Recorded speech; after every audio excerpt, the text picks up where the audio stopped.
Beautiful.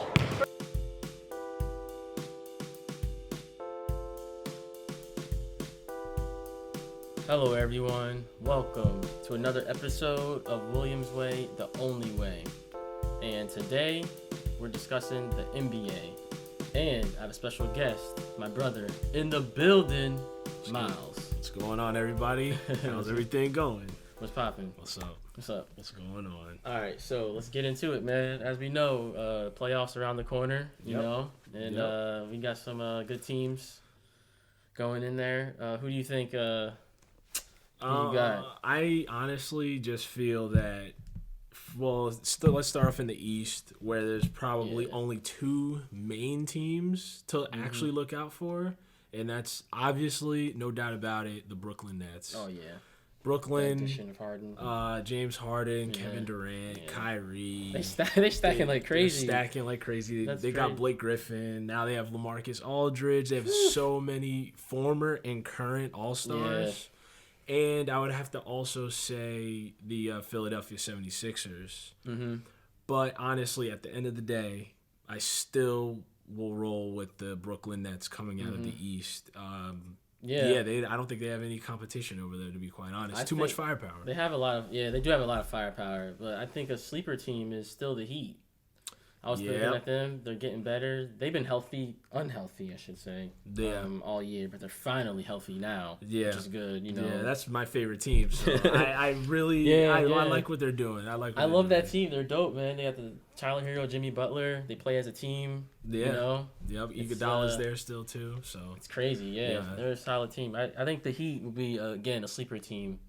But I keep saying though, like the only thing they're lacking is size. I think they still need like another big man. Another big. That's exactly that is the biggest flaw on that team. Jimmy Butler could lead the team easily. Great leader. No doubt about that. That's my guy right there. No doubt. Jimmy Butler is one of my favorite players in the league. And they're just lacking size. Like this, if they go up against the Sixers are just big. So they're gonna get out rebounded on offense and defense. Yeah.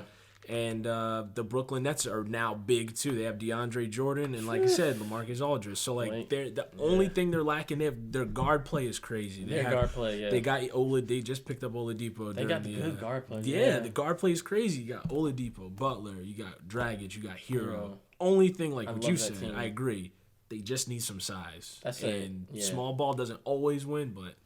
Yeah, it's going to be rough for them. So Brooklyn for sure. So Brooklyn coming out looking at the West, though, there's the Wild Wild West. This is where it gets tough. West, it's like every team is stacked in the West, man. I don't know. They're stacked in the West. You obviously have the number one seed that I don't think anybody this year coming into this year would have thought. That's my squad right there. Is the Utah Jazz. That's my squad. And up there with the Utah Jazz, surprisingly, because of the addition of Chris Paul, they got the Suns are up there. Yep. Also, obviously, we have to also talk about the injuries the Lakers are going through. With LeBron's out and Anthony Davis. Anthony Davis is out. So Phoenix is doing well. Yep. Well, Phoenix, Chris Paul, their sleeper team. Chris Paul is one of the best leaders. Yeah, he was on OKC. He's so good. OKC was good that last season, man. They were really good. They got them to the 4th or 5th seed last season, I remember. Yeah, it was and then they got knocked out. Yeah, and then once Chris Paul leaves, they're back at they're gonna be a lottery team this year. Back in that lotto. Back in the lotto, man. Yeah. Back in the lotto. The Nuggets, they just got Aaron Gordon. They are looking fantastic. Nuggets looking solid. The Nuggets are looking solid. The Clippers. After the bubble, man, the Clippers honestly have the most to prove in the West. Wow. At least making it to the Western Conference Finals. Yeah. So who do you have as like your MVP this season? You have to say. This is the toughest MVP season because of injuries and because of players getting traded like James Harden. I would say it. But earlier in the season, he kind of just was like, I'm not playing for the Rockets anymore. Get me out. Like, he was not playing his best. And then when he goes to the Nets, he's playing amazing. I guess I would have to Donovan Mitchell isn't being talked about enough for the MVP. Let's go back. Unfortunately, I have to go with who I think is going to be Jokic. But yeah, the Jazz are just and they're saying Embiid and because he's back too. Yeah, so that's the public. But Utah's always being overlooked, man. They're playing really good basketball. Don Spider Mitchell, I gotta say, he's one of the most. He's my personal favorite player. Him and Steph, I like, but he is doing amazing this year. It's sad that he's in a smaller market. You know, in Utah, people don't really watch the Utah Jazz. But this kid is really special. Yeah. I remember watching him his rookie season, what he did to that OKC team. Three All-Star players. All-Stars. Paul George, first rookie Westbrook, in NBA history to score 35 points and have 0 turnovers. Yep. He outscored Russell Westbrook by double digits in the fourth quarter. Yep. He outscored him by like 20. I remember. In the first 2 games, I think he had more points than all 3 of them combined. Him, Carmelo, and I've never seen nothing like that. Me neither. No. And this kid's special, man. He's fearless. He's a good leader. Yeah. They can do some damage in the playoffs. I really think they could do some damage in the playoffs. Like I said, it's literally, I think, between them and the Clippers right now. And then I don't know if the Lakers are going to come back even 100%. This is the year Utah could really go to the finals. And if it's Utah versus the Nets, the whole world is going to be rooting for Utah. Not when you would think about it, but they will be rooting for Utah Jazz if the Utah Jazz play the Nets in the finals. Oh, absolutely. Man. So that's the thing. Like, man, it's going to be interesting playoffs. I can't wait. Especially if AD and LeBron, and they got Andre Drummond now, if they get healthy again, that'll be interesting to see. Yeah, definitely. Very interesting. But we'll see. We'll see. It's getting lit, though. Yeah, it's getting real good. Wow. It's fantastic. Yeah, 6th man of the year, though. Jazz, Jordan Clarkson. Absolutely. My boy been balling, man. Jordan Clarkson has been playing his best basket. He's the new Lou Williams, but I think 2.0. This guy can score from anywhere on the floor. He could shoot just as good as anybody. Oh, he's such a great addition to Utah. Wow. I was not expecting him to be balling like this. But my thing is, I think people with the MVP thing, they get caught up in the numbers, in the triple doubles, and they don't watch with their eyes and how you win. It's more than just doing numbers. Yeah, it's so much like in football, numbers because numbers literally equal dubs. In basketball, you can be a great player, but on a bad team, you can have so many numbers, but you're just not winning. It's so the psychology of basketball is just so different. It's bigger than it's just bigger than just what I see in numbers. That's the thing. Some players just play for numbers, and it's like, it's so cringy sometimes when you see that. Yeah, they stay in, try to get try to get them last rebounds. Oh, I got a triple double. It's deeper than just that. You shouldn't play the game. You play the game to win. That's what we do. Anything you play to win. That's why we're gonna get into this. Who's your GOAT? That's what everybody like talking about. Who's your GOAT? Who's your GOAT? So listen, we're gonna get into this. We're breaking this down, bro. And before we break this down, if any of y'all are LeBron fans, y'all will probably not like me after this video, and I'm okay with that because it's fine. The truth. It's just factual. It's just fact.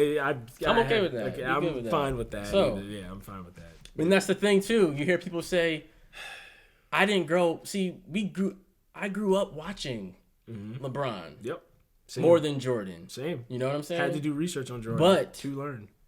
But you hear other people saying, "Oh, but the youth, they like LeBron now. LeBron." Yeah. But no, I don't think it's the debate to begin with. It's not even a debate. Like our fellow man Charlemagne said, it's not even. You shouldn't even put them in this. Jordan should be on his own category.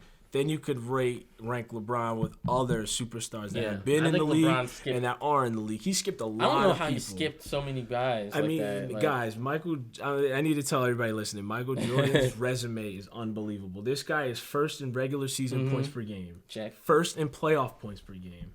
Check. First in finals points per game. He's a 10-time scoring champion for 10 seasons. He scored more points than anybody in each of those seasons, scoring champion. He's a 7-time consecutive scoring champ. First player to win MVP and Defensive Player of the Year. There's only been 2 guys that done it, Hakeem and Michael Jordan. Yep. And not many guards win that Defensive Player Not many guards win that. Usually goes to the centers. Hakeem Olajuwon won that and the MVP, but guess what? Hakeem Olajuwon, all-time great. But he's a 7-footer. Michael Jordan's 6'6". It's crazy, man. You know, and then the 2 3-peats, and then The 3 straight Finals MVPs twice. No one 3-peat. Like LeBron he joined that Heat team. The big, you know what I'm saying? The big 3. They didn't 3-peat. They went 4 almost times. 3-peated. Kobe almost did by himself in 08 to 2010. He lost to the Celtics, and then he won back to back. So many. That's the thing too. Also, the era. You gotta look at the era. Back then, Jordan played in a much tougher era. It was. You know, you can get body. Like, it was football, like basketball back then. It was so much easier. Man. You would so much. Karl Malone out there elbowing Isaiah Thomas. Oh, man. There's so much. Today, it's like a ticky-tack foul. Yeah, Jordan would average 40. Yeah, Jordan would, if James Harden and them are doing this, and I also feel like, Mark, feel like our whole world lives in a world where it's what we see now in the moment. And you're breathing it in, and that's the quick reaction of, wow, this is the best. Like, you got to really take it in and be like, oh, let me look back. You look back at what Michael Jordan has done. There's so many things that this guy has done and who he's going up against that it's undisputed. He's the guy. He's the best basketball player of all time. He has no flaws, man. No flaws in his game. He can make threes if you want. He's a great free throw shooter. All of that, all man. flaws. Yeah, a lot of people don't know, too. LeBron, he never shot 80%. From the free throw, ever in his career. Like that's that. No one knows that. People, you got to take in if you want to take in all consideration. This guy has no flaws in his game. If I'm starting an organization, I want Jordan because one, I know he'll never leave my team. Nope. That's for one. He won't quit on you. Nope. You know, and a lot of people don't realize, like, oh, Jordan, he had Pippen, but yeah, he birthed Pippen. Yeah, he made Pippen. He birthed the guys on his team. Get him to his mental level capacity. Watch The Last Dance. He says it. He wants his guys on the same. If you can't dribble like Jordan, you can't shoot like Jordan, you can't run, that's fine. If you can mentally get to his level and say we can win tight games and must-win games, Jordan that's how won his first title 91 in 89 and 90. Pippen was kind of choking a little bit. Yeah, he was struggling. He was struggling. They could. That's what I'm saying. Yep, and Jordan could have easily left. Yeah. Joined anybody and been like, hey, guy, I can't, this isn't working out. I'm going to go join the Pistons. They keep beating us. I'm going to go join the Pistons.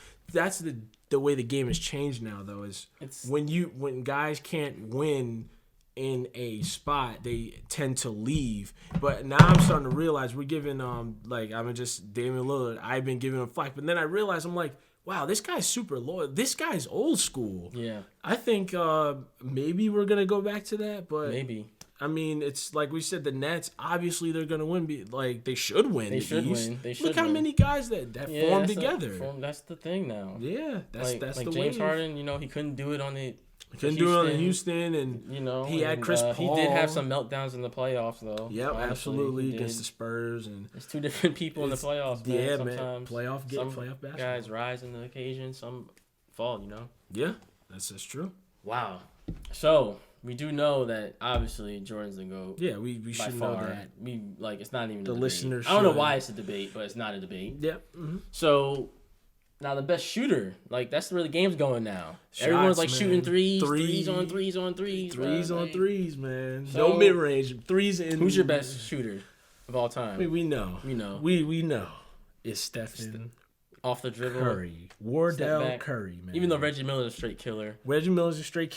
Clutch. I think he's more clutch. Absolutely. Dude, Reggie Miller, absolutely. Ray Allen, amazing. You saw what he did for the Heat. But Steph does it off the dribble. It was more difficult how he does it. More difficult, more swagger, half court. Yeah. He's the greatest shooter of all time. So, no debate. Steph's the greatest shooter of all time, but who's better between us? That's a good ass question. That's a good question right there. We're gonna have to find this. Figure this out. We're gonna figure this out. We're gonna find this out. We're gonna find out. Whenever you're ready. We're rolling.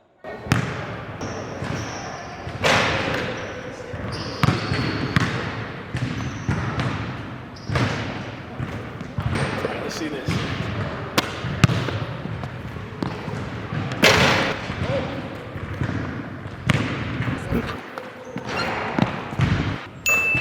There's one.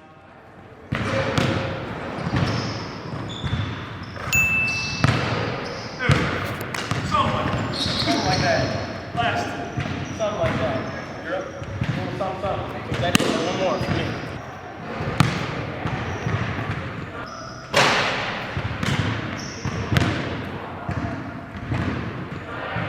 Ooh.